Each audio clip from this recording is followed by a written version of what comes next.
Good morning dear students. आज का हिंदी में 10वीं कक्षा के अंतर्गत हमारा दूसरा पाठ ईदगाह। ओके, सो सभी अपने अपने लिखित पुस्तिकाएं कलम लेकर बैठ जाओ।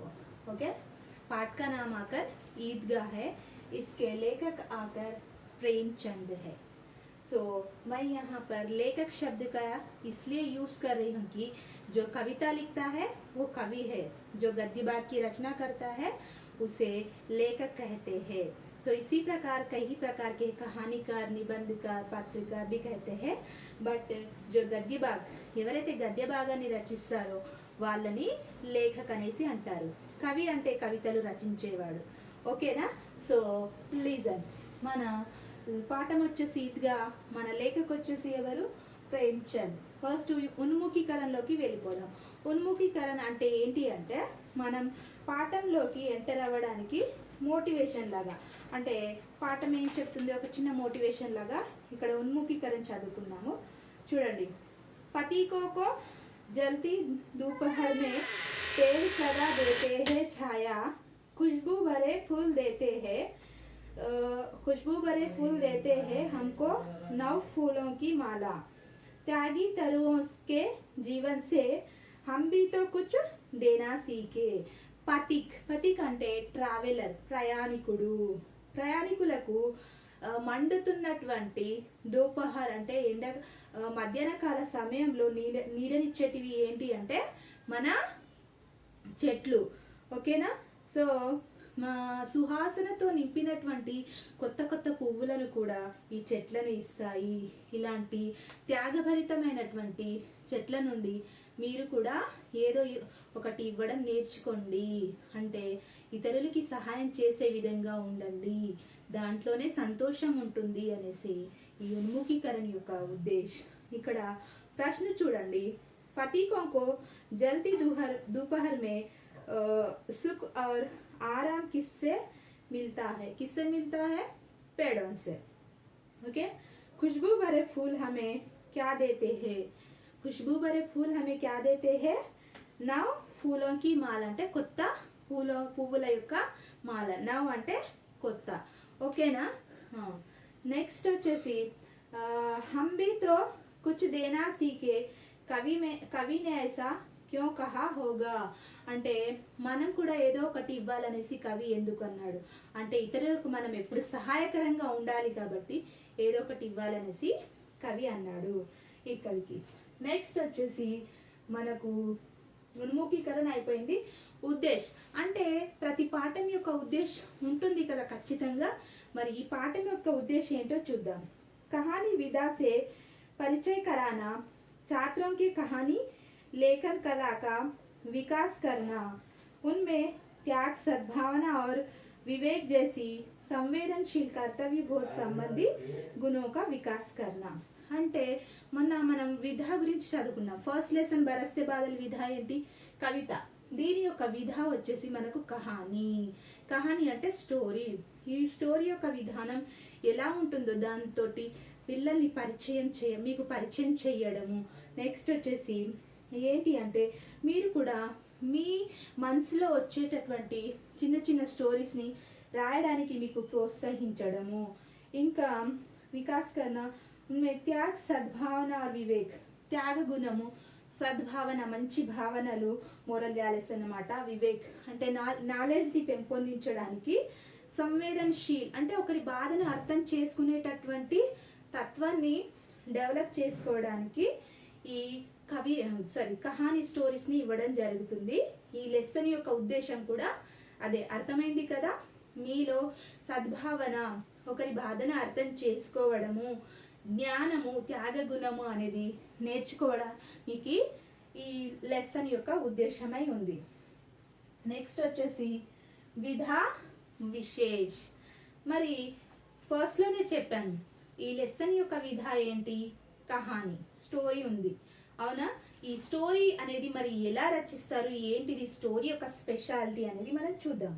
ఓకే, कहानी शब्द कह धातु के साथ आनी कृत प्रत्यय जोड़ने से बना है. అంటే డెఫినేషన్ చెప్తున్నాడు. కహానీ విడదీసి కహ ప్లస్ ఆని, కహాని అంటే కహా అనేది ధాతు, ఆని అనేటటువంటి ప్రత్యయం, లాస్ట్కి ఏదైతే వచ్చి చేరుస్తుందో దాన్ని ప్రత్యయ అనేసి అంటాం మనం హిందీలో, ఓకేనా. తెలుగులో కూడా ఆ ఆనిని కహతోటి జోడిస్తే అయ్యేదే కహాని. రాసుకోండి, కహ ప్లస్ ఆని కహాని. ఇక్కడ ఆల్రెడీ మీకు ఇవ్వడం కూడా జరిగింది, చదివితే అర్థమైపోతుంది. ఆల్రెడీ నేను చెప్పాను 10th క్లాస్లో మనకు 1 మార్క్ కింద ఈ విధా విశేషని అడుగుతూ ఉంటాడు. అది బిట్ క్వశ్చన్స్లో కావచ్చు, లేకపోతే బిట్ క్వశ్చన్స్లోనే 1 మార్క్ అంటే బిట్ క్వశ్చన్స్లోనే వస్తుంది. సో లీజన్, कहा प्लस आनी से बना शब्द ही कहानी है। कहा का आशय कहना से है, किसी घटना या बात का सुंदर ढंग से प्रस्तुत किया जाना ही कहानी है। कह అంటే చెప్పడం, ఆశయ అంటే చెప్పడం అన్నమాట. ఇక్కడ కహ అంటే చెప్పడం, ఒక ఘటనను సంఘటనను ఒక సుందరంగా అద్భుతంగా వర్ణించేదే కహాని. సో ఇక్కడ ఒక అద్భుతమైన స్టోరీ ఉంది, ఆ స్టోరీ మనం చూసేద్దాం. దానికన్నా ముందు మరి మనకు లేఖకు ఉన్నాడు కదా, రైటర్ గురించి తెలుసుకోవాల్సిన అవసరం ఖచ్చితంగా ఉంటుంది. సో ఆ రైటర్ ఎవరు మనకు? ఎస్, ప్రేమ్చంద్. మరి ప్రేమ్చంద్ యొక్క గొప్పతనం ఏంటో చూసేద్దాం. ఒకసారి మీకు మెయిన్ పాయింట్స్ కూడా ఇక్కడ రాసాను నేను, సో ఇక్కడ చదువుతాను చూడండి. प्रेमचंद का जन्म एक गरीब घराने में काशी में जुलाई 1880 में हुआ। ప్రేమ్చంద్ ఒక గరీబ్ అంటే పేద కుటుంబంలో కాశీలో 1880లో జన్మించడం జరిగింది. इनका असली नाम धनपत राय श्रीवास्तव है। इनका असली नाम क्या है? धनपत राव श्रीवास्तव. మన జన్మ వచ్చేసి 1880, మృత్యు వచ్చేసి 1936 జూలైలో జరిగింది. కాశీలో పుట్టడం జరిగింది, ఒక పేద కుటుంబంలో పుట్టాడు. ఓకే, తన నిజమైన పేరు వచ్చేసి धनपत राय श्रीवास्तव. इन्होंने ट्यूशन पढ़ाते हुए मैट्रिक तथा नौकरी करते हुए बीए पास किया. ట్యూషన్ చదివిస్తూ మ్యాట్రిక్ అంటే 10th, అప్పట్లో మ్యాట్రిక్ అనేవారు, 10th పాస్ అయ్యారు. అండ్ ట్యూషన్ జాబ్ చేస్తూ తను బిఏ వరకు, అప్పట్లో బిఏ చదువుకోవడం అంటే చాలా గ్రేట్ విషయం. ఈ రైటర్కి స్టడీస్ మీద అంత ఉంది కాబట్టి బిఏ వరకు చదువుకోవడం జరిగింది. సో బిఏ అంటే మామూలుగా బాగా వర్ణించే శక్తి అనేది ఉంటుంది, అవునా. సో లిజన్, इन्होंने लगभग 1 दर्जन उपन्यास, लगभग 300 कहानियों की रचना की. చూడండి, 1 దర్జన్ అంటే 12, ఒక డజన్ అరటిపండ్లు అంటాం కదా, అలాగే ఒక డజన్ ఉపన్యాస్ అంటే ఉపన్యాసాలు కాదు, ఉపన్యాస్ అని హిందీలో అంటే ఏంటి అంటే నావెల్స్, నవలలు అనేసి తెలుగులో అంటాం కదా అది. మరి తెలుగులో ఉపన్యాసం అంటే స్పీచ్ కదా టీచర్ అంటే, తెలుగులో ఉపన్యాసాన్ని మనం హిందీలో భాషణ్ అనేసి అంటాం. ఉపన్యాసం అంటే ఉపన్యాస్ కాదు, నావెల్స్ నవలలు. అప్పట్లో ఒక పెద్ద బుక్కే ఉండేది నవలలో, ఇప్పటికి కూడా అంతే, ఒక పెద్ద బుక్ను ఒక నవలగా అంటారు. తన నవలు లగ్భగ్ ఎన్ని ఉన్నాయి? 12 ఉన్నాయి. ఈ 12 మానస్ సరోవర్, ఈ 12 ఒకసారి చూడండి, ఇక్కడ ఇచ్చాను నేను. గోదాన్ గబన్, సేవా సదన్, నిర్మల, రంగభూమి, కర్మభూమి, కాయకల్పు, ఇవన్నీ ఉన్నాయి. సో అదేవిధంగా చిన్న చిన్న స్టోరీస్ కలిపేసి 300 వరకు రాశారు కవి. సో చూడండి, 300 కహానియా లిఖి, ఓకేనా. ఈ స్టోరీస్ ఒక బుక్లో ఉన్నాయి, అంటే అక్కడిక్కడ చిల్లరగా పడేయకుండా 300 స్టోరీస్ని, ప్రేమ్చంద్ స్టోరీస్ని ఒక బుక్గా చేశాడు. మానస సరోవరం, మరి ఒకటే బుక్ ఉందా అది అంటే లేదు. ఆ మానస సరోవరం పేరుతో 8 బుక్స్, 8 ఖండాలుగా విభజించబడి ఉంది. ఆ 8 ఖండాలలో సో తనవి 300 స్టోరీస్ని మనం కొనుక్కొని చదవచ్చు. పెద్ద పెద్ద సిటీస్లో మనకు ఈ పెద్ద రైటర్స్ యొక్క స్టోరీస్ కానీ నావెల్స్ కానీ ఖచ్చితంగా లభ్యమవుతాయి. మీ నాలెడ్జ్ని, హిందీని పెంచుకోవడానికి, లిటరేచర్ని పెంచుకోవడానికి చాలా యూస్ఫుల్గా ఉండేటటువంటి రచనలు ఇవి, ఓకేనా. देखिए 300 कहानियां लिखी, रचना की उपन्यास సామ్రాట్ भी कहा जाता है. మరి ఇంత రాసినందుకు అంటే ఇన్ని స్టోరీస్ 300 రాసినప్పటికీ తను రాసినటువంటి 12 ఏమంటారు నావెల్స్కి పెద్ద గుర్తింపు వచ్చేసి ఉపన్యాస సామ్రాట్, నావెలిస్ట్, గొప్ప నావెలిస్ట్. సామ్రాట్ అంటే రాజు కదా, పెద్ద గొప్ప రాజు. ఆ విధంగా తనకు ఉపన్యాస సామ్రాట్ అనేసి బిరుదు ఇవ్వడం జరిగింది, అలానే పిలుస్తారు. ఓకే, చూడండి. उपन्यास सम्राट कहा जाता है। इनकी कहानियाँ मानस सरोवर शीर्षक से 8 खंडों में संकलित है। गोदान, गबन, सेवा सदन, निर्मला, कर्मभूमि, रंगभूमि, कायाकल्प, प्रतिज्ञा, మంగళసూత్ర ఆది. సో ఇక్కడ రచించాను, బుక్ లో కూడా ఉన్నాయి, మీరు చదువుకోండి. ఓకే, इनके प्रमुख उपन्यास है। इनकी प्रमुख कहानियों में पंच परमेश्वर, बड़े घर की बेटी, कफन आदि प्रमुख है। ఈయన రాసినటువంటి 300 స్టోరీస్లలో కూడా పంచపరమేశ్వర్, బడే ఘర్కి బేటీ, కఫన్ అనేటివి చాలా, ఈ 3 చాలా ఫేమస్ అయినటువంటి స్టోరీస్. తన నిధన్ వచ్చేసి 1936లో జరిగింది. సో నేను ఆల్రెడీ చెప్పాను, కవి పరిచయకి 4 మార్క్స్ ఉంటాయి. ఒకటి పద్యం నుండి, ఒకటి గద్ది భాగం నుండి తీసుకొని మీకు లాస్ట్ యాన్యువల్ క్వశ్చన్ పేపర్లో అడగడం జరుగుతుంది. కాబట్టి ఎప్పటికప్పుడు చదువుకోండి, ఈజీగా ఉంటుంది. ఈజీ పాయింట్స్లలో రాసుకొని చదువుకుంటే కష్టమేమీ కాదు, ఎప్పటికప్పుడు చదవండి. ఓకేనా. నెక్స్ట్, ఛాత్రం కే లియే సూచనాయే. ఛాత్ర అంటే స్టూడెంట్స్ మీరు కదా, ఒక్కసారి మీరు దీన్ని చదువుకోండి. ఓకే, విషయ్ ప్రవేశ్. సో మనము దేంట్లోకి వెళ్ళిపోతున్నాము, విషయ ప్రవేశ్. మరి ఈ స్టోరీ యొక్క విషయం ఏమై ఉంటుంది అని తెలుసుకోవడానికి విషయ ప్రవేశ్లోకి వెళ్ళిపోవడం జరుగుతుంది. చూడండి. प्राचीन काल से ही नैतिक मूल्य भारतीय जीवन के प्रतिबिंब रहे हैं.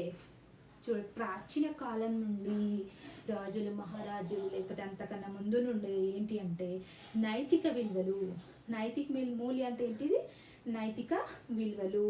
సంధి విడదీస్తే నైతిక్ని ఏమవుతుంది, నే ప్లస్ ఇత్, నైతిక్. చూసుకోండి ఒకసారి. భారతీయలో కూడా ప్రత్యయం ఉంది, భారత్ ప్లస్ ఈ. మన ప్రత్యయం అంటే లాస్ట్కి ఏదైతే స్పెషల్గా వచ్చి ఒక చిన్న వర్డ్ మీనింగ్ ఇస్తే యాడ్ అయ్యి ఒక కంప్లీట్ వర్డ్కి మీనింగ్ ఇస్తుందో అదే ప్రత్యయం అని పడుతుంది. ఇక్కడ చూడండి, భారతీయ అనేటటువంటి ఉంది కదా, భారత్ ప్లస్ ఈ తీసేస్తే ఈకి మీనింగ్ లేదు. భారత్ అంటే భారతదేశం, అవునా, సంజ్ఞ పదం.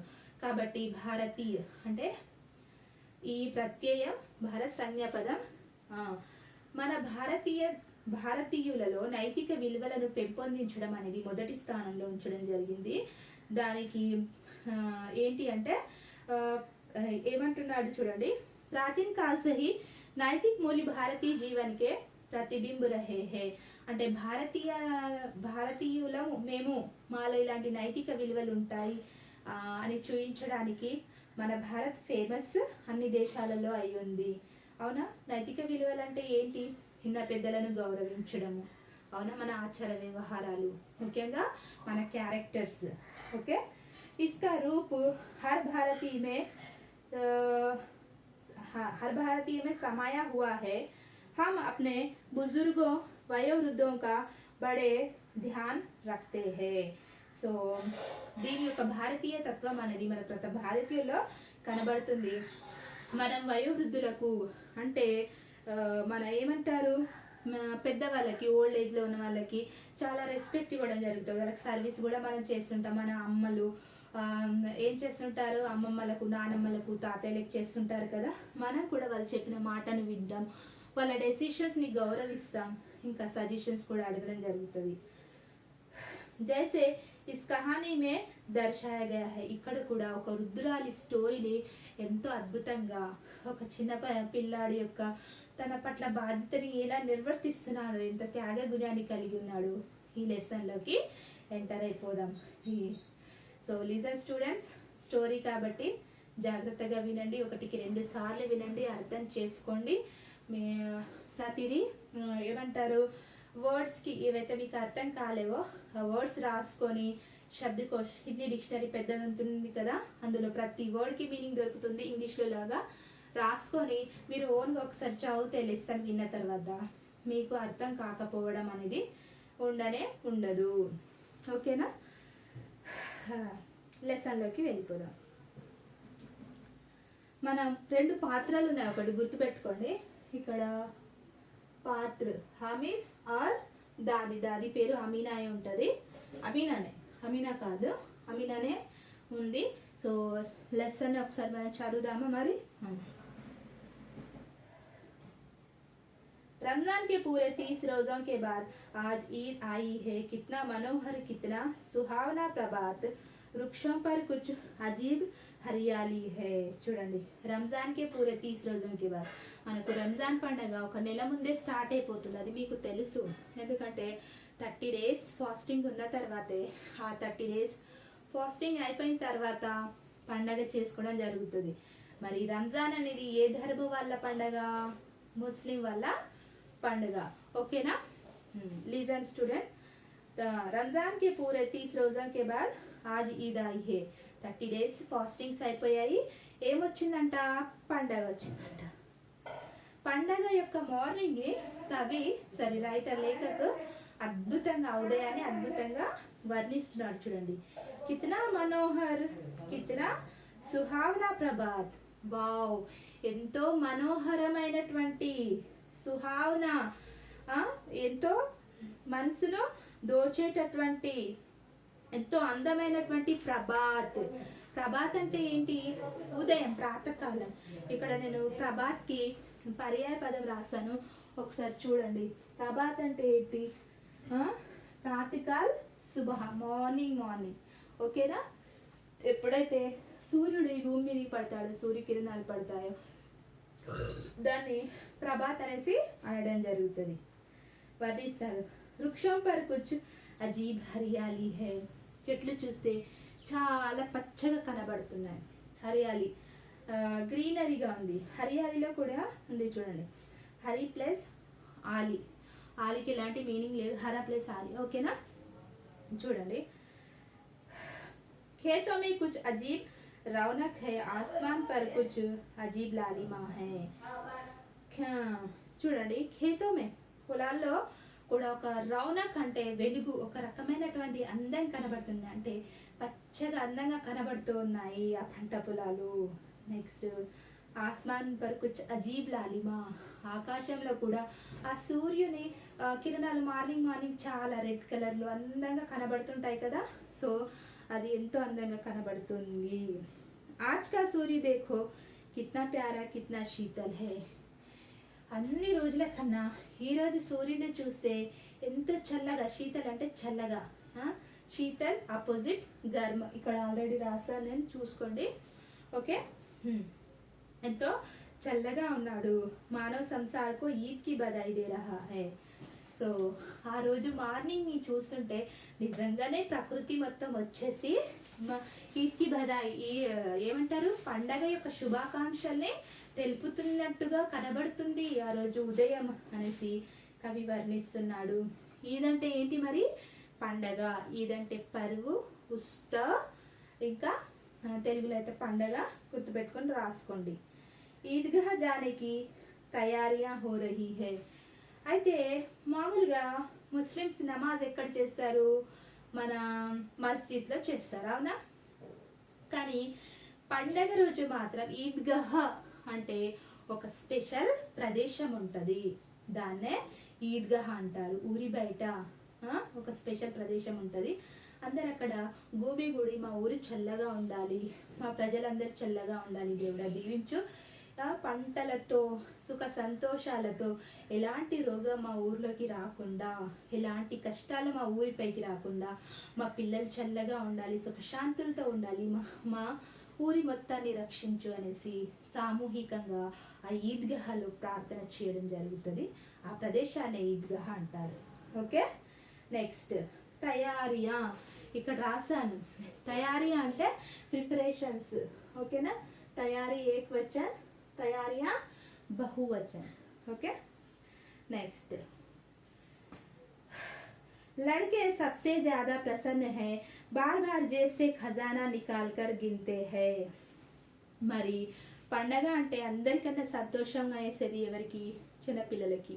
ఎందుకంటే ఆ రోజు మార్నింగ్ అందరి ఇళ్లలో రోజు కామన్ కన్నా కొద్దిగా డిఫరెంట్గా కనబడుతుంది. అమ్మ మార్నింగ్ 4 o'clockకి లేపేసి పిల్లలందరికీ స్నానం చేయించి కొత్త బట్టలు వేయించడము, ఇంట్లో కొత్త కొత్త వంటకాలకు ప్రిపరేషన్స్ చేయించడము, బంధువులు వస్తారనేసి వాళ్ళ కొరకు ప్రిపరేషన్స్ చేయించడం అమ్మ చేస్తుంటుంది కదా. సో అందుకే సబ్సే జ్యాదా లడ్కే ప్రసన్న హై అంటే పిల్లలు చాలా హ్యాపీగా ఉన్నారు. లడకా ఏకవచన్, లడికే బహువచన్, ఓకేనా. లడకా ఆపోజిట్ లड़की, ఓకే. लड़कियां ऑपोजिट लड़के. बार बार जेब से खजाना निकाल कर गिनते हैं. बार बार ని కూడా అండర్లైన్ చేసుకోండి. బార్ బార్ పునరుక్తి శబ్ద, దీనికి కూడా 1 మార్క్ ఉంటుంది. ఓకే. బార్ బార్ జేబ్ సే ఖజానా నికాల్ కర్ గినతే. ఖజానా అంటే డబ్బులు. అప్పుడు వాళ్ళకి చిల్లర డబ్బులు ఒక 2-3 రూపాయలు ఉంటేనే అవే పెద్ద ఖజానాగా ఉండేటివి. అందుకే కవి ఖజానా అనేటటువంటి వర్డ్ని యూజ్ చేయడం జరుగుతుంది. వాళ్ళ దగ్గర ఉన్నటువంటి డబ్బులు తీస్తున్నారు, లెక్క చేసుకుంటున్నారు. ఎందుకంటే ఈద్గాలో నమాజ్ తర్వాత వాళ్ళకు అక్కడ ఒక మేళా జరుగుతుంది అనమాట, ఒక జాతర జరుగుతుంది. జాతరలో కొనుక్కోవడానికి చాలా లభిస్తాయి కదా, అందుకే పిల్లలు ఆ డబ్బులు కౌంట్ చేస్తున్నారు, సంతోషంగా ఉన్నారు. महमूद गिनता है 1 2 10 12, उसके पास 12 पैसे है. మహమూద్ అనేటటువంటి అబ్బాయి, ఒక అబ్బాయి తన దగ్గర ఉన్నటువంటి డబ్బుల్ని తీసుకొని 1 2 3 4 5 6 అనేసి గింటూ 12 పైసల్ని, పైసలు వేరు రూపాయలు వేరు మళ్ళీ, ఓకేనా. 100 పైసలకి 1 రూపీ అంటే అప్పట్లో పైసలు నడిచేటివి, గుర్తుపెట్టుకోండి విషయం. ఇందులో పైసా అనేటటువంటి వర్డ్ యూజ్ చేయడం జరిగింది. ఓకే. उसके पास 12 पैसे. ఎన్ని పైసలు ఉన్నాయి? 12 పైసలు ఉన్నాయి. మీరు చూసారా ఎప్పుడైనా 5 పైసల కాయిన్, 20 పైసల కాయిన్, 10 పైసా కాయిన్? అక్కడ చాలా యూజ్లో ఉండేటివి. అది నేను చూసాను, కానీ 1 పైసా అలాంటివి చూడలేదు. 1 పైసా అలాంటివి అప్పట్లో ఉండేటివి, వాటిని తీసి కౌంట్ చేస్తున్నాడు. ఎవరు? మహమూద్. ఓకేనా. నెక్స్ట్ వచ్చేసి మొహసిన్. మొహసిన్ కే పాస్ 15 पैसे है. మరి మహమూద్ దగ్గర 12 ఉన్నాయి, మొహసిన్ దగ్గర ఎన్ని పైసలు ఉన్నాయి? 15 పైసా ఉన్నాయి.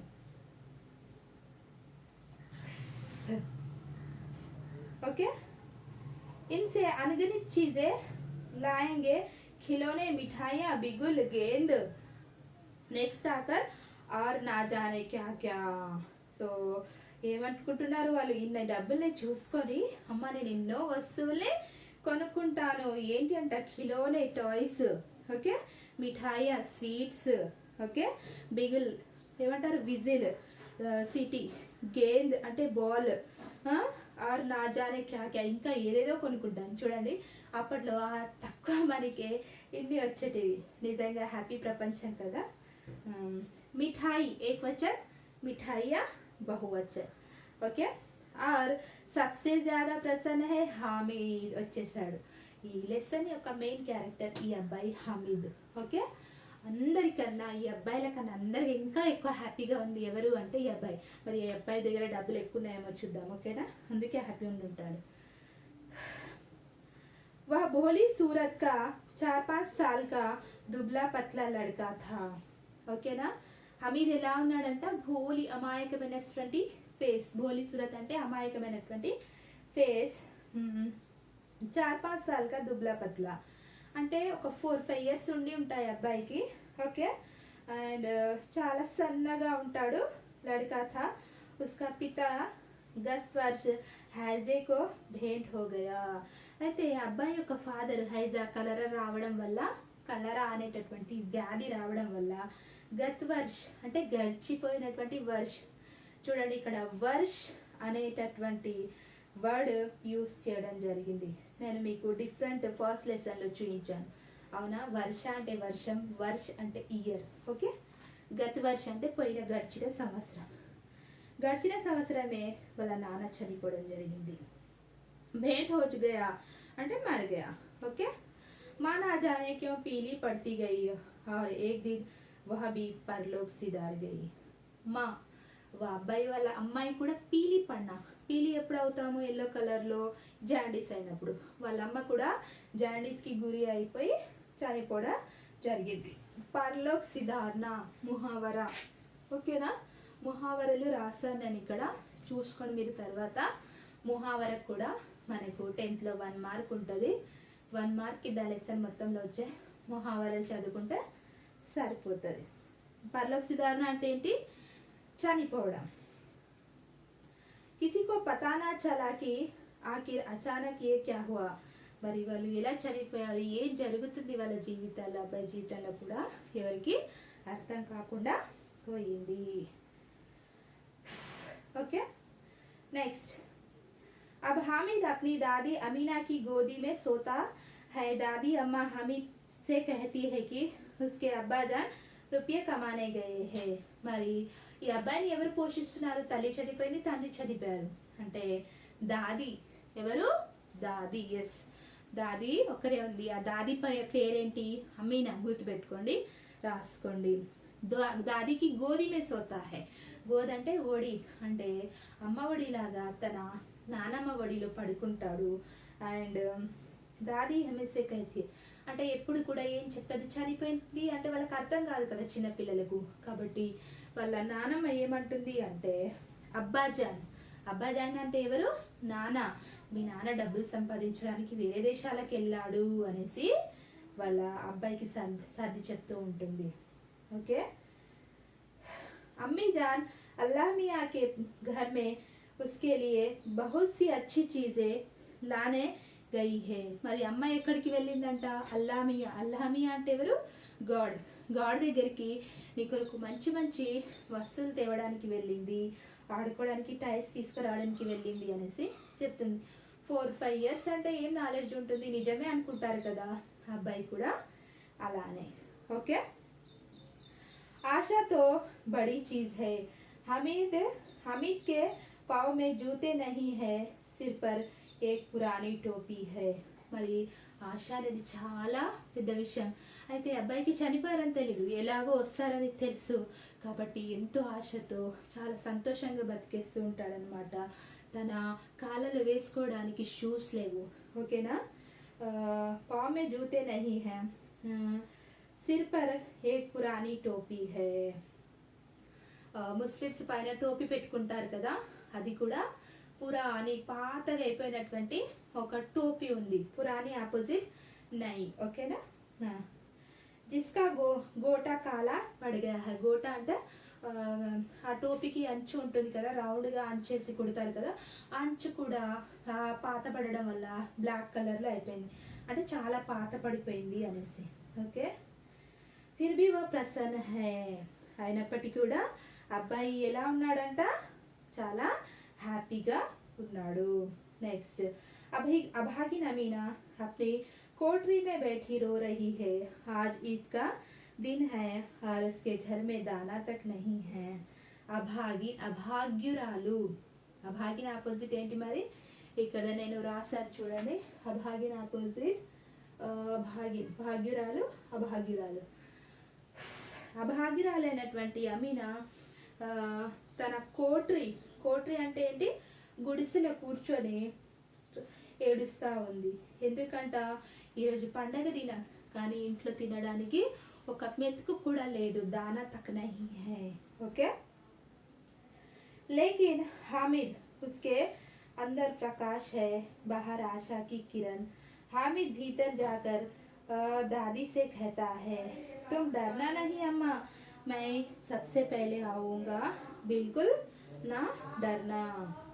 उसके अंदर ప్రకాష్, తన లోపల ఒక రకమైన వెలుతురు, అంటే సంతోషం, ఆనందం ఉంది. వాళ్ళ ఇంట్లో ఏం తినడానికి లేవు అనే బాధ లేదు, సంతోషం ఉంది. బహార్ ఆశాకి కిరణ్, ఒక రకమైనటువంటి ఆశ, ప్రసన్నమైనటువంటి శరీరం అబ్బాయికి కనబడుతుంది, సంతోషంగా కనబడుతున్నాడు. హామిద్ భీతర్ జాకర్ దాది సే కహతా. భీతర్ అంటే లోపల, లోపల ఏడుస్తుంది కదా, ఈ అబ్బాయి బయట ఆడుకుంటూ ఉన్నాడు, లోపలికి వచ్చేసి అన్నాడు, డర్నా నహీ అమ్మా, నువ్వు భయపడాల్సినటువంటి పని లేదమ్మా, నేను తొందరగా వచ్చేస్తాను. ఓకేనా. నేను అందరికన్నా తొందరగా నమాజ్ చదివి వచ్చేస్తాను నీకోసం అనేసి అంటున్నాడు. నేను ఒక్కదానే వెళ్తాను, భయపడకు అనేసి అంటున్నాడు. అమీనా కా దిల్ కచోట్ రహా హై. దిల్ కచోట్నా కూడా ముహావరా ఇక్కడ రాసాను చూడండి, చింతా హోనా. అయితే ఈ ఒక్క అబ్బాయి ఎలా వెళ్తాడు? అందరూ అబ్బాయిలు తన తల్లిదండ్రులతో, సరే తల్లి కాదు తండ్రితో కలిసి వెళ్తారు, అన్నయ్యతో కలిసి వెళ్తారు. కానీ అబ్బాయికి ఎవరు లేరు. ఎవరితో వెళ్తున్నాడు? ఒక్కడే వెళ్తున్నాడు కాబట్టి చింత అవుతుంది తనకు. गांव के बच्चे अपने पिता के साथ जा रहे हैं. హామిద్ కా అమీనా కే సివా కౌన్ హై. మరి ఊరి పిల్లలందరూ ఎవరితో పాటు వెళ్తున్నారు? వాళ్ళ పితాజీతో వెళ్తున్నాడు. పిత ఆపోజిట్ మాత. ఓకేనా? లింగు కూడా వస్తుంది. ఓకే, అదేవిధంగా ఇంతకుముందు లడకా చెప్పాను. లడకా, లడికి స్త్రీలింగ్ పుంలింగ్, మాతా పిత స్త్రీలింగ్ పుంలింగ్. ఓకే, మరి ఈ లోకంలో హమీద్కి వాళ్ళ అమీనా దాది తప్ప ఎవరు లేరు.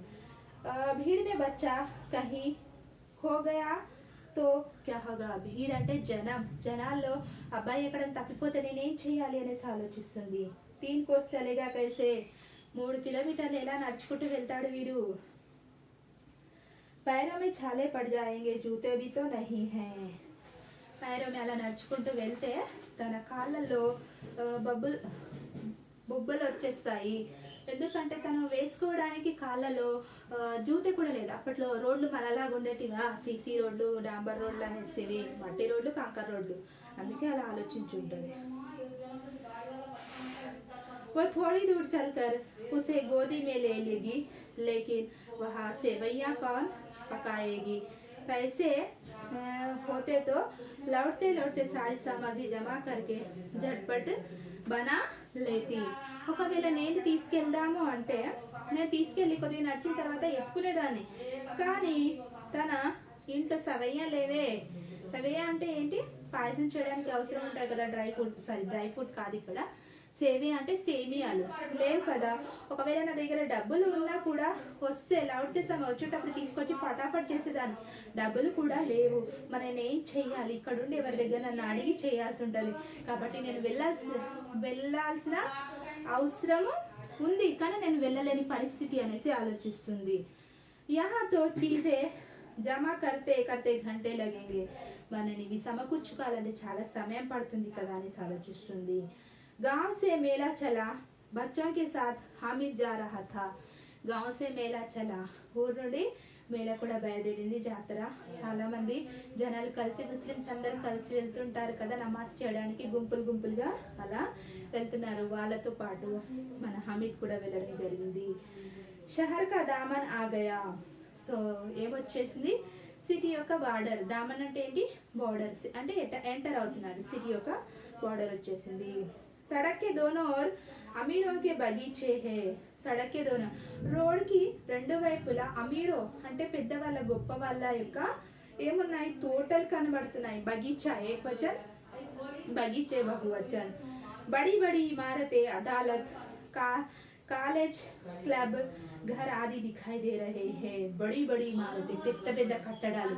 బడి బడి కూడా పునరుక్తి శబ్ద. అదాలత్, కోర్ట్. ఓకేనా? రాసుకోండి. కాలేజ్ ఉంది, క్లబ్ ఉంది. ఓకేనా? ఈద్గాహ జానే వాళ్ళకి టోలియా నజర్ ఆనే లగి. టోలియా అంటే గుంపులు. ఎవరి టోలియా? ఈద్గాహకి నమాజ్ చేయడానికి వెళ్తున్నటువంటి వాళ్ళ యొక్క గుంపులు కనబడుతూ ఉన్నాయి. ఏక్ సే ఏక్ భడికీలే వస్త్ర పహనే హుయే హే. ఒకరిని మించి ఒకరు చక్ చక్ మంటూ ముస్లిమ్స్ అలాంటివి వేసుకుంటారు కదా, దగదగమనేటివి. సో అలాంటి వస్త్రాలు వేసుకొని ఒకరిని మించి ఒకరు చాలా రేట్గా ఉన్నటువంటి, రేట్లో ఉన్నట ఏమంటారు, బట్టలు వేసుకున్నారు. సహసా ఈద్గా నజర్ आई और उसी के पास ईद का मेला नजर. पूरी होते ही सब बच्चे मिठाई, सॉरी, ईद की नमाज पूरी होते ही सब बच्चे मिठाई के और खिलौने की दुकान पर दावा बोल देते हैं. సో చివరికి అలా వెళ్ళేసరికి ఈద్గాహ వచ్చేస్తుంది. ఈద్కి నమాజ్ చదువుతారు. చదవగానే పిల్లలు ఫస్ట్ పరిగెత్తేది ఎక్కడికి? షాప్స్ దగ్గరికి. Sweets shops and toys shops. దావా బోల్దేనా అంటే అటాక్ చేసినట్టు, నాకు ఇవ్వండి అనేసి అంటుంటారు కదా వాళ్ళు. అలా వెళ్తారు షాప్స్ దగ్గరికి. ఓకే, నెక్స్ట్ హమీద్ दूर खड़ा है, उसके पास केवल 3 पैसे है. హమీద్ చాలా దూరంగా నిలబడ్డాడు. తన దగ్గర ఎన్ని పైసలు ఉన్నాయి? 3 పైసలు ఉన్నాయంట. ఓకేనా? మరి చాలా సంతోషంగా ఉన్నాడు కదా. స్టార్టింగ్ లో నేను అన్నాను ఎక్కువ డబ్బులు ఉన్నాయేమో అబ్బాయి ఇంత సంతోషంగా ఉన్నాడు అనేసి. కానీ ఎన్ని ఉన్నాయి? 3 పైసా ఉన్నాయి. దూరంగా నిలబడి ఆ షాప్స్ అన్నిటిని చూస్తూ ఉన్నాడు. मोहसिन बिश्ती खरीदता है, महमूद सिपाही, नूरे वकील और సమ్మి ధోబీన్. మొహసిన్ ఏం కలుస్తుంది, బిష్తి కొనుక్కుంటుంది, మహమూద్ సిపాయి బొమ్మను కొనుక్కుంటారు, నూరే వకీల్ ఆర్ సమ్మి ధోబీన్ని కొనుక్కుంటుంది. అంటే ఇవన్నీ బొమ్మలు అన్నమాట. వీళ్ళ ఫ్రెండ్స్, హమీద్ ఫ్రెండ్స్ ఇవన్నీ కొనుక్కుంటూ ఉన్నారు. హమీద్ ఖిలోనో కో లల్చాయి ఆంఖోं से देखता है. లల్చానా అంటే కోరిక పుట్టడం, చిన్నపిల్లలకు ఆశగా ఉంటుంది కదా, అలా చూస్తాడు కానీ కొనుక్కోడు. ఓకేనా. वह अपने आप को समझाता है मिट्टी के तो है గిరే తో చక్నాచూర్ హో జాయింగే. అయితే తనని తాను అనుకుంటారు, ఇవన్నీ మట్టి బొమ్మలు కింద పడిపోతే పగిలిపోతాయి కదా అనేసి అంత చిన్న అబ్బాయి తనకు తను కాంప్రమైజ్ చేసుకుంటాడు. ఓకేనా. फिर मिठाइयों की दुकानें आती है. किसी ने रेवड़िया ली, किसी ने गुलाब जामुन, किसी ने सोहन हलवा. సో నెక్స్ట్ షాప్స్, బొమ్మల షాప్స్ క్రాస్ కాగానే నెక్స్ట్ స్వీట్ షాప్స్ వస్తాయి. ఆ స్వీట్ షాప్స్ దగ్గర కూడా టైప్ ఆఫ్ స్వీట్స్ అనమాట. రేవడియా, గులాబ్ జామున్ అండ్ సోహన్ హల్వా అంటే అప్పట్లో చేసేవి. ఇవన్నీ ఒక్కొక్కరు కొంటుంటాడు. మరి హమీద్ ఏం కొన్నాడో చూద్దాం. मोहसिन कहता है, हामिद रेवड़ी ले ले, कितनी खुशबूदार है. हामिद ने कहा, रखे रहो, क्या मेरे पास पैसे नहीं है. అయితే మొహసిన్ ఈ అబ్బాయిని ఎక్కిరించినట్టు, బొమ్మలు కొనుక్కోలేదు కదా, స్వీట్ కూడా కొంటావా లేదా, రేవడియా తీసుకో, చాలా స్మెల్ మంచిగా ఉంది, ఖుష్బుదారుగా ఉంది అంటే, సర్లే నా దగ్గర డబ్బులు లేకనా, నా దగ్గర డబ్బులు ఉన్నాయి చూడు, 3 పైసలు ఉన్నాయి అనేసి అబ్బాయి చెప్తాడు. అంటే వెక్కిరి సమాధానానికి ఇవి తిరుగు సమాధానం హమీద్ ఇస్తాడంటే తనని తను కాంప్రమైజ్ అయ్యి సమాధానం అనేది ఇవ్వడం జరుగుతుంది. ఓకే, ఈ లెసన్ యొక్క సెకండ్ పార్ట్ మనం నెక్స్ట్ కంటిన్యూ చేద్దాం. ఎందుకంటే వీడియో లాంగ్ అయిపోతుంది, వచ్చే అవకాశాలు ఉండదు. ఓకేనా స్టూడెంట్, ఎట్టి పరిస్థితుల్లో రెండో పార్ట్ చూస్తేనే లెసన్ మొత్తం అర్థమవుతుంది. ఓకే.